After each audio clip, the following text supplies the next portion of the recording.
You will hear a student inquiring about parking facilities. First, look at questions 1 to 4. For each of the questions, 4 alternatives are given. Decide which of the alternatives, A, B, C or D, best fits what you hear on the tape, and circle the appropriate letter.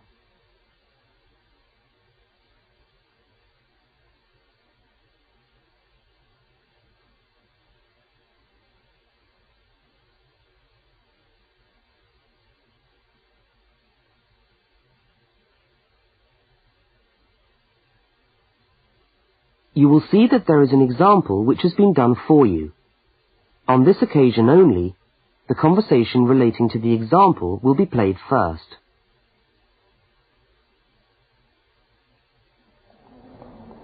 How do you come to the university each day? Train or bus, or do you have a car? Oh, I always walk. I haven't got a car, and anyway, I live quite close.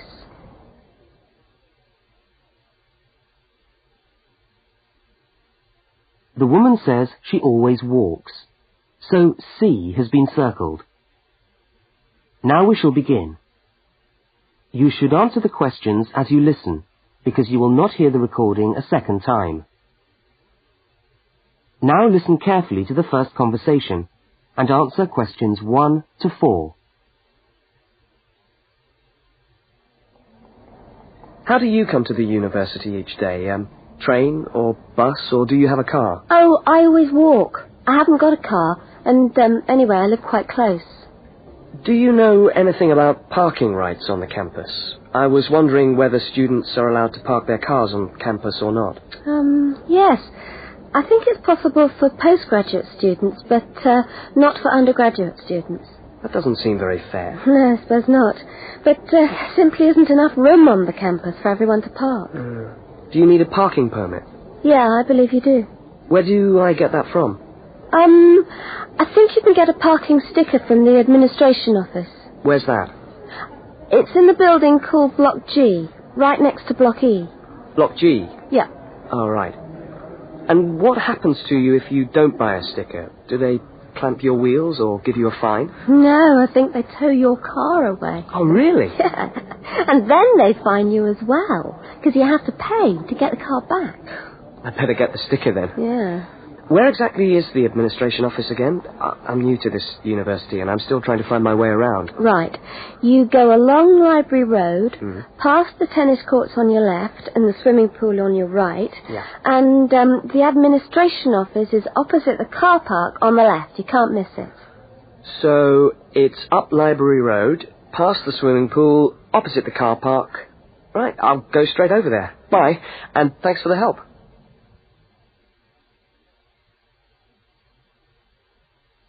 Now you have some time to look at questions 5 to 12.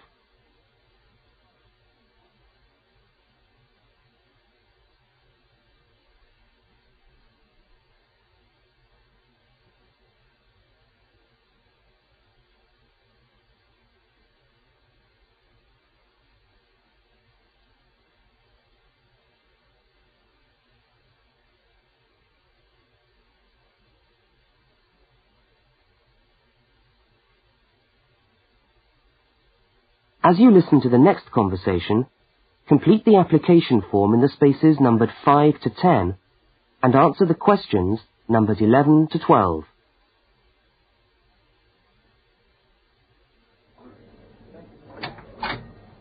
Good morning.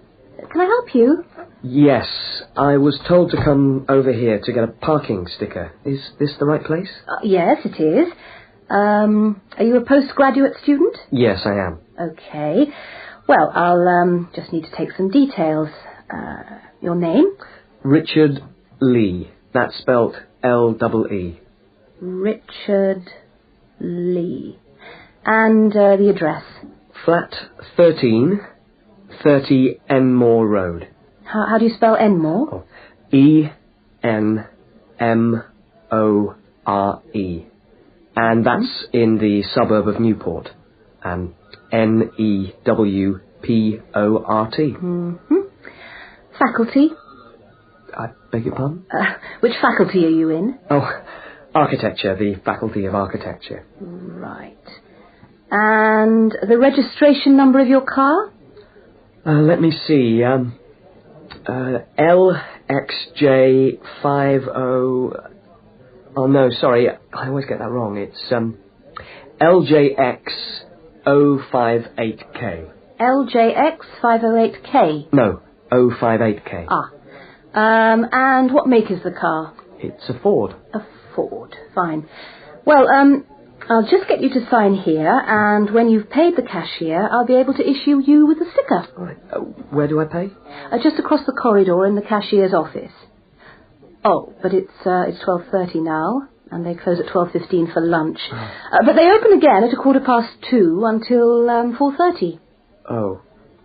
They're not open till 2:15? No. When you get your sticker, you must attach it to the front windscreen of your car. I'm afraid it's not valid if you don't have it stuck on the window. Right, I see. Thanks very much. I'll just wait here then.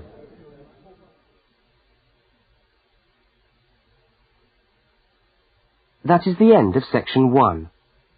You now have half a minute to check your answers.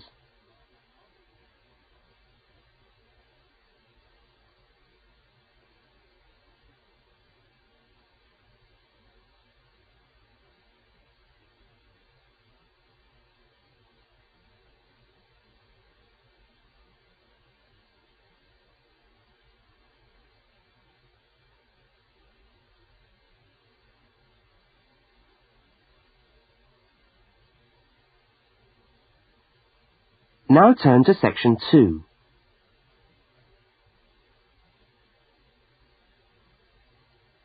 Section 2. You will hear a talk given by a guide showing a group of people round a museum. First, you have some time to look at questions 13 to 18.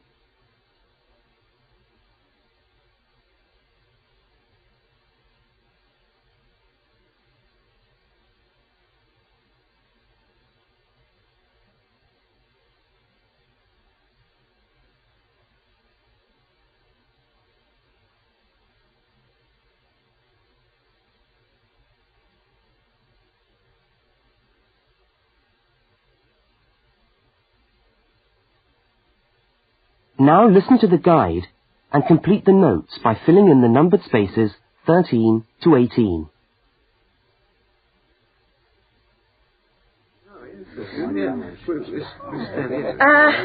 Good morning, everyone, and welcome to the Maritime Museum. Now, before we commence our tour, I'd just like to tell you a little bit about the history of the museum. As you can see, it's a very modern building, built in the postmodern style, and it was in fact opened by the Prime Minister of Australia in November 1991. It's been designed with a nautical flavour in mind, to remind us of our links with the sea. But the museum isn't only housed in this building. There are a number of historic ships docked outside in the harbour which form part of the museum, and which you are also free to visit. And we'll be coming to them shortly. I'd just like to point out one or two things of general interest while we're here. Handicapped toilets are located on this floor, and the door shows a wheelchair. The cloakroom, where you can hang your coat or leave your bags, is just behind us here. The education centre is on the top floor, and there's a good little library in there which you might like to use. Follow the signs to the education centre.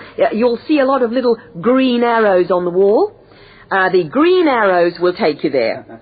The information desk, marked with the small letter I on your plan, is located right here in the foyer. So if you get separated from your friends, I suggest you make your way back to the information desk, because we'll be returning to this spot at the end of the tour. All right? Now, if you look out this window, you should be able to see where the museum's ships are docked. If you want to go on a tour of the old ship, the Vampire, she's docked over there, and you should meet outside on the quay. However, a word of warning. I don't recommend it for the grandmas and grandpas because there are lots of stairs to climb. Right now, let's move on. Oh, I almost forgot to give you the times for that tour.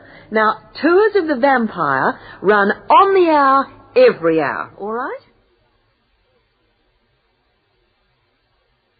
Now look at questions 19 to 23.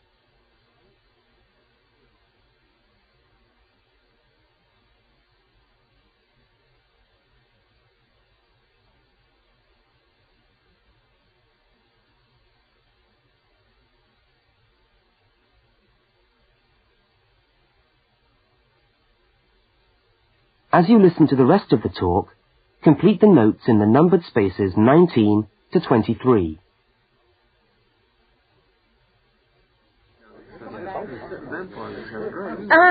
Let's take a walk around the museum now.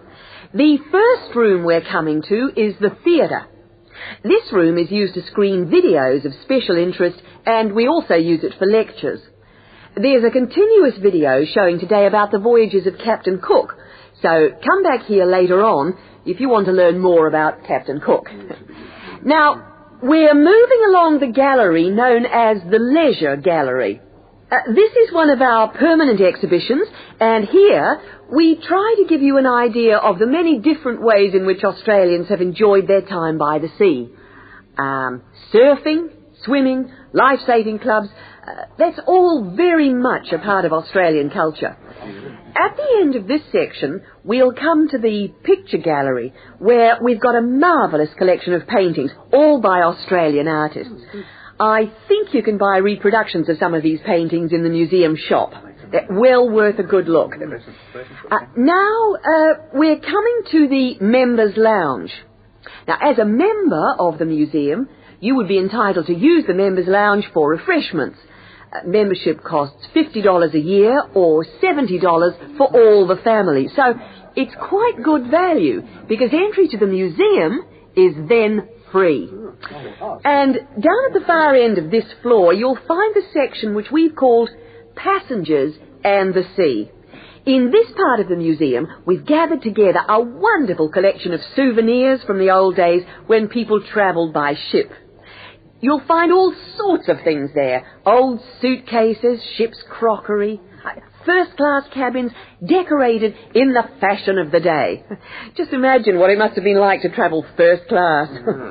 Now, I'm going to leave you to walk around the museum on your own for a while, and we'll all meet back again at the information desk in 3/4 of an hour's time. I hope you enjoy your time with us at the museum today. Thank you.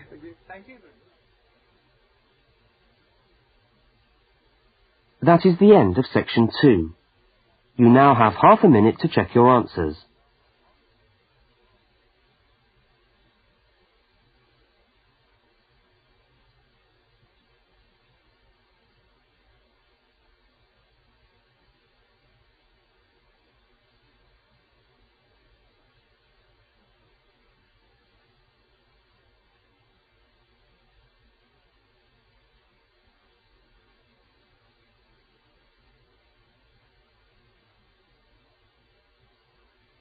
Now turn to section 3.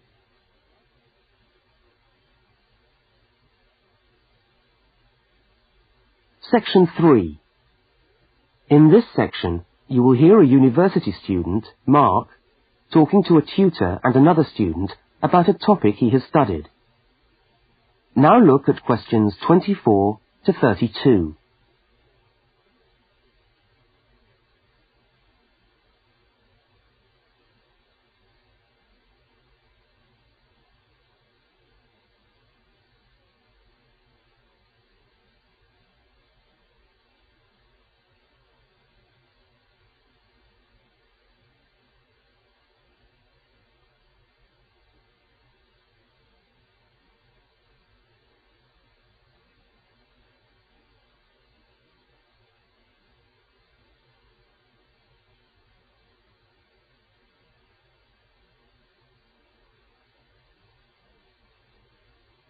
Now listen to the conversation and answer questions 24 to 32.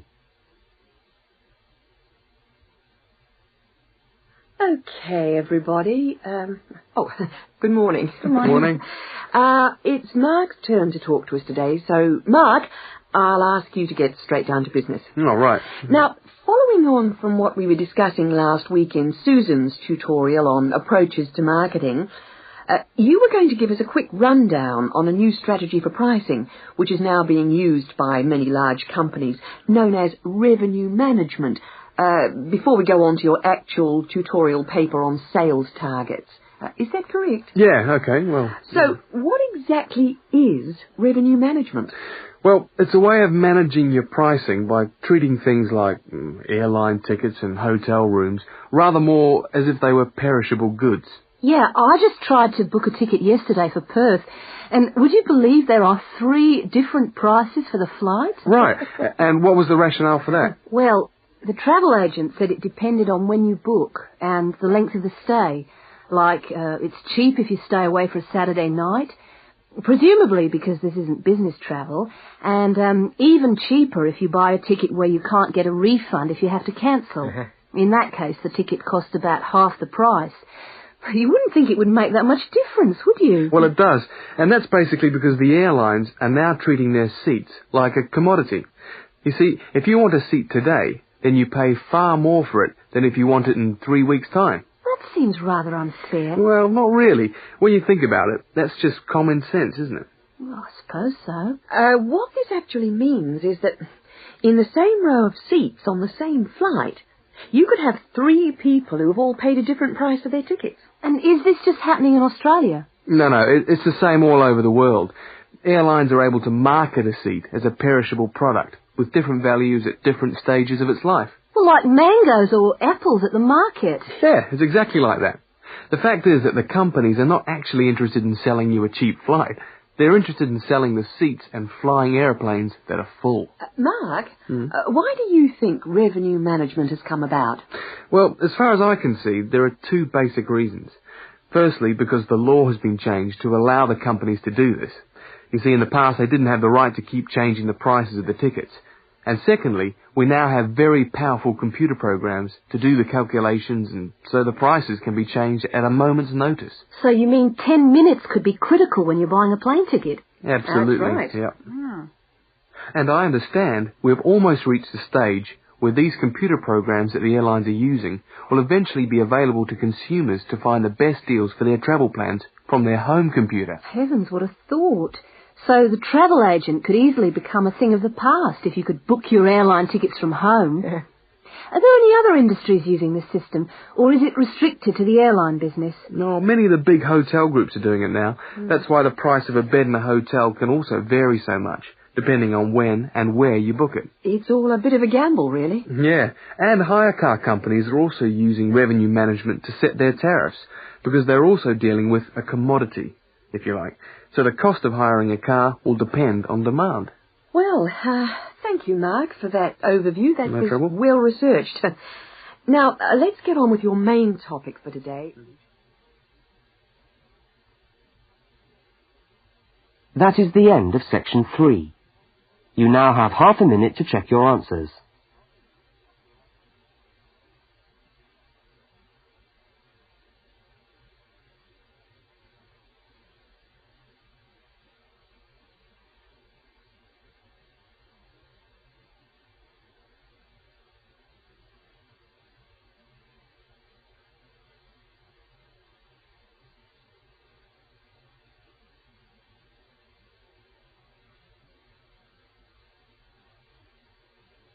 Now turn to section 4.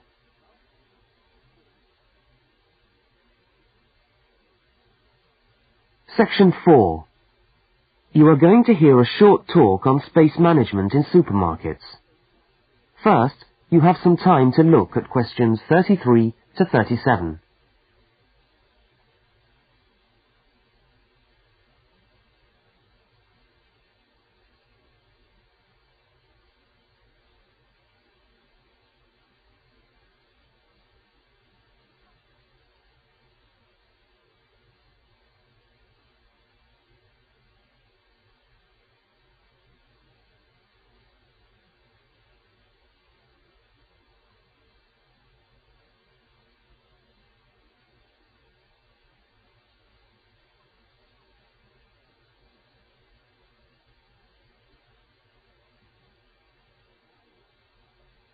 Now listen to the first part of the talk and complete the table by filling in the numbered spaces 33 to 37.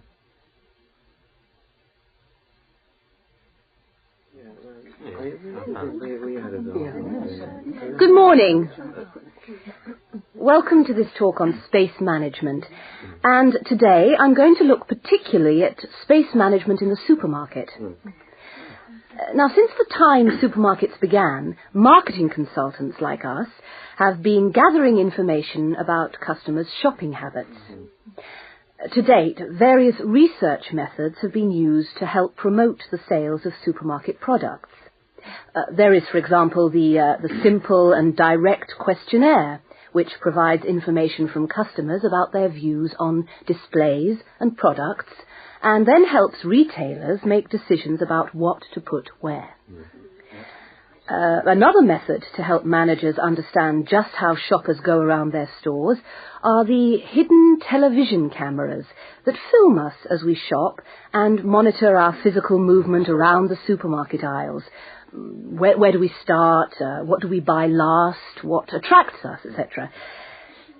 More sophisticated techniques now include video surveillance and such devices as the eye movement recorder.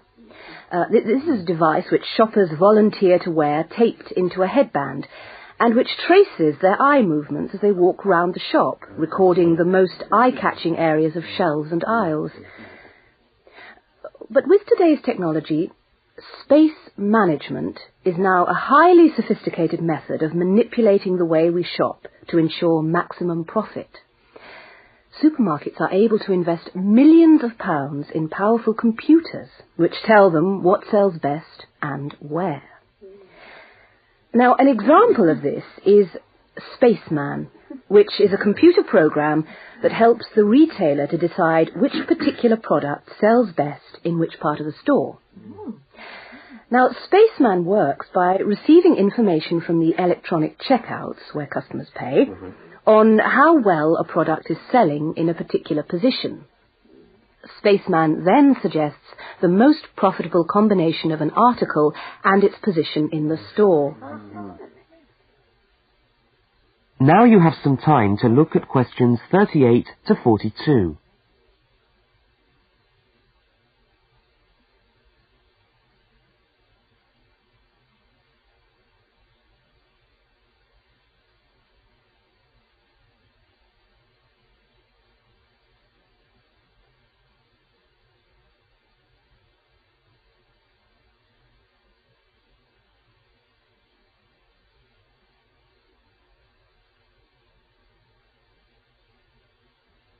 As you listen to the rest of the talk, label the diagram by filling in the numbered spaces 38 to 42.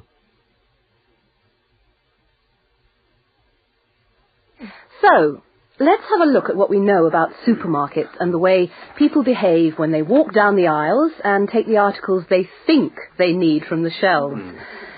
Now, here's a diagram of one supermarket aisle and 2 rows of shelves. Here's the entrance at the top left-hand corner. Now, products placed here at the beginning of aisles don't sell well. In tests, secret fixed cameras have filmed shoppers' movements around a store over a 7-day period. When the film is speeded up, it clearly shows that we walk straight past these areas on our way to the centre of an aisle. Items placed here just don't attract people. When we finally stop at the centre of an aisle, we pause and take stock, casting our eyes along the length of it. Now, products displayed here sell well and do even better if they're placed at eye level so that the customer's eyes hit upon them instantly. Products here are snapped up, and manufacturers pay a lot for these shelf areas, which are known in the trade as hotspots. Naturally, everyone wants their products to be in a hotspot. But the prime positions in the store are the ends of the aisles, otherwise known as gondola ends. Now, these stand out and grab our attention. For this reason, many new products are launched in these positions, and manufacturers are charged widely varying prices for this privileged spot. Also, the end of an aisle may be used for promoting special offers, which are frequently found waiting for us as we turn the corner of an aisle. Well, now, eventually, of course, we have to pay. Any spot where a supermarket can be sure we are going to stand still and concentrate for more than a few seconds is good for sales. That's why the shelves at the checkout have long been a favourite for manufacturers of chocolates. Perhaps the most surefire impulse food of all.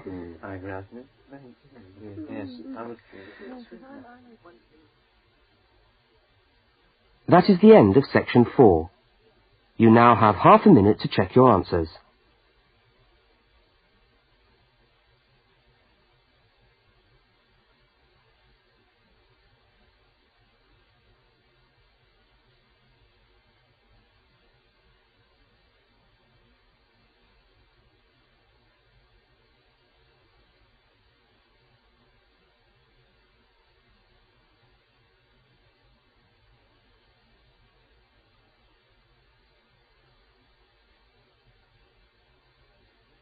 That is the end of the listening test.